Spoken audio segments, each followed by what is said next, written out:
that meat is as pure as it can be. You know, cute as they are, and in a year or two, they're going to be on somebody's dinner plate.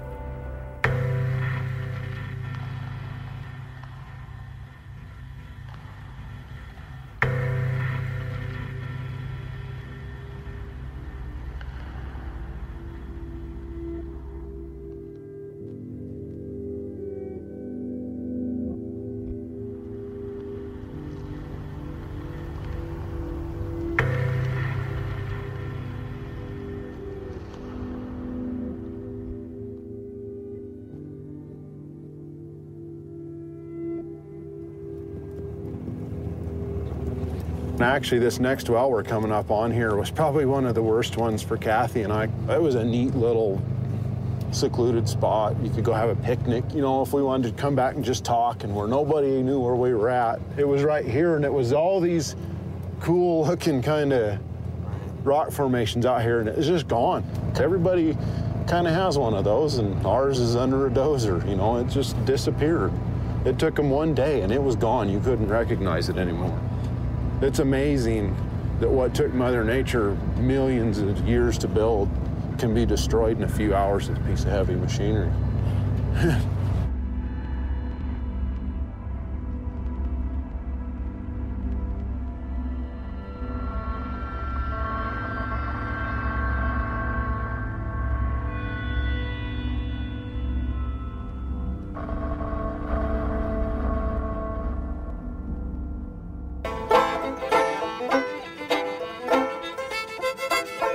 I was lucky that between John Fenton's house and where I was going was Wind River Canyon, one of the most beautiful places in the United States, almost enough to keep my mind off of where I was going next.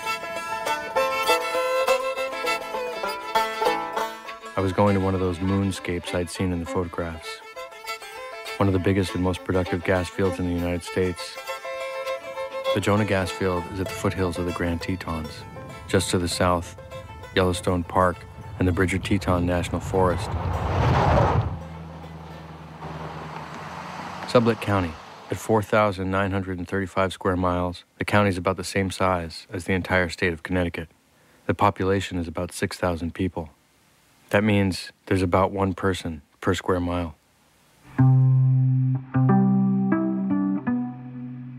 Much of Sublette County is BLM land, Bureau of Land Management land, our public trust, your land and mine. You can camp anywhere on BLM land because it belongs to you, the public. The BLM's stated mission is to sustain the health, diversity, and productivity of the public lands for the use and enjoyment of present and future generations. The Energy Task Force, headed by Vice President Dick Cheney, asked the BLM in 2001 to find ways to open new federal lands to oil and gas leasing, and in what some call the greatest transfer of public lands to private hands in history, Dick Cheney persuaded the BLM to lease millions of acres to gas companies for exploration and drilling. The derrick tower that you see is the drill rig.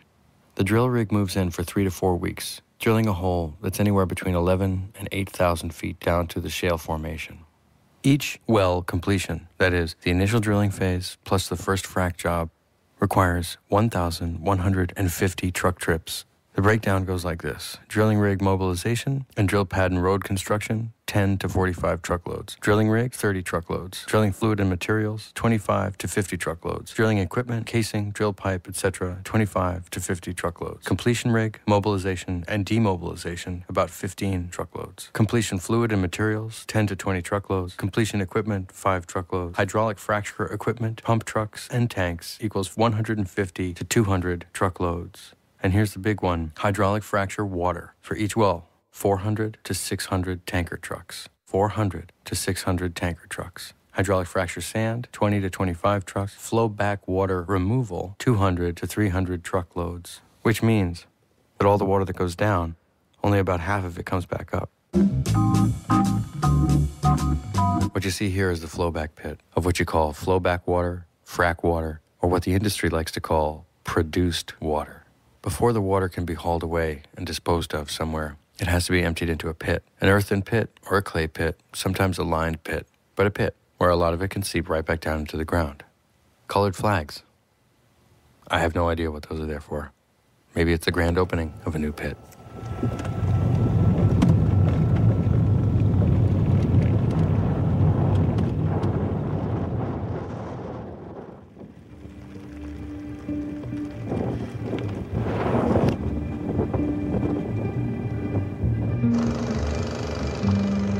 I mentioned the problem of water removal. 200 to 300 trucks per well. That's a lot of water to clean. To get around this problem, the industry employs evaporation sprayers. In the flowback pits, the water is sprayed into the air in the sunlight so that it evaporates faster.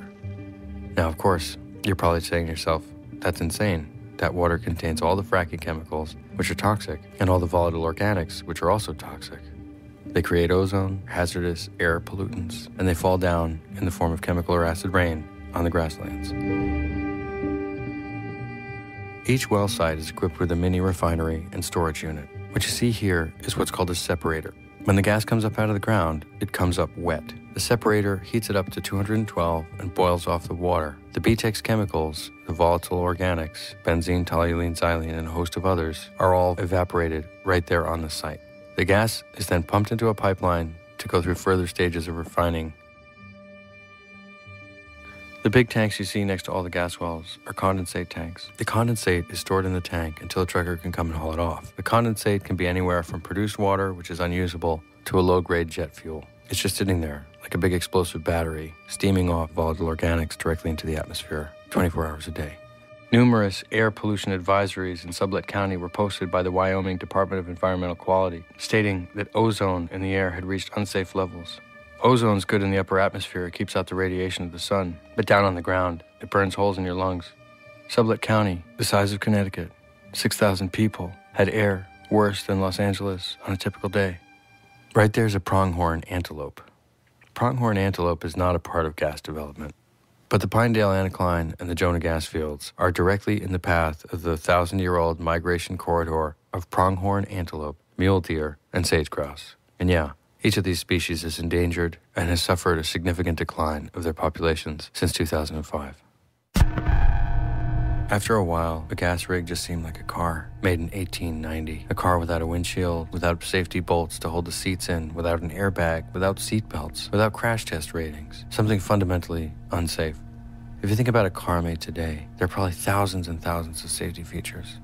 Looking at these rigs, I couldn't help but imagine of the hundreds of safety features that might be implemented, including harnessing volatile organics, storing toxic wastes off-site or not on the ground, non-toxic fracking fluids, hundreds of ways that we might improve upon, or just say the hell with it. Can't we build a solar panel instead? I zipped around. I got lost on the snaking, winding roads that lead in and out of the gas fields that aren't marked. Each access road leading to one, to another site, to another site, to another site. Nobody was monitoring it. I could drive right up wherever I wanted. It was BLM land. It was mine. It belonged to every United States citizen. No one told me to leave. No one told me I shouldn't be there.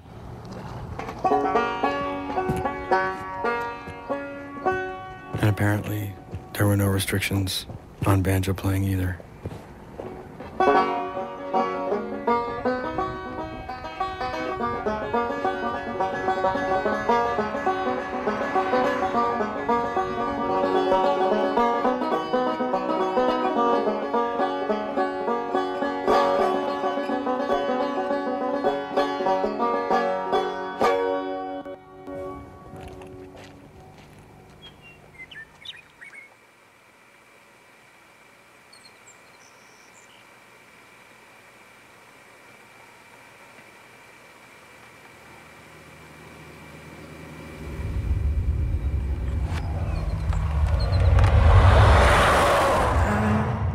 Show the world how to smile. I could be glad all of the while. I could turn the gray skies to blue if I had you.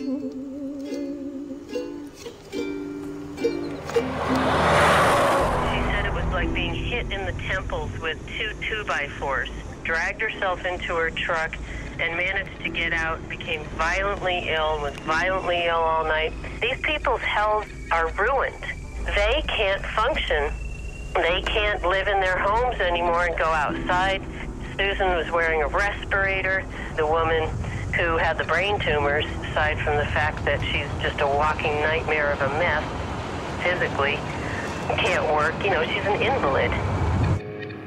I have tried to bring attention to these stories. Anytime media comes to town, they drop everything, they clear their schedules in hopes that what happened to them won't keep happening to other people. They know that their chance is over.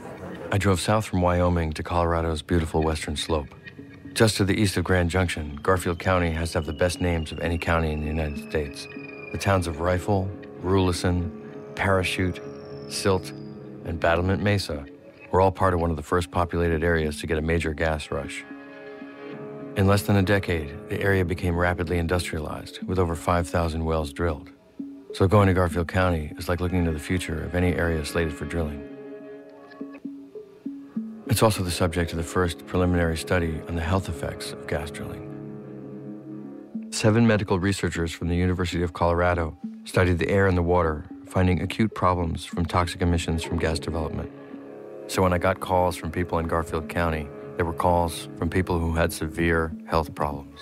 This is Karen Truelove. She started getting massive headaches, getting really ill, feeling sick. And she said it got so bad that she didn't even plan her days anymore. She just tried to get through them. Then my friend Rick, it's benzene in his blood, toluene.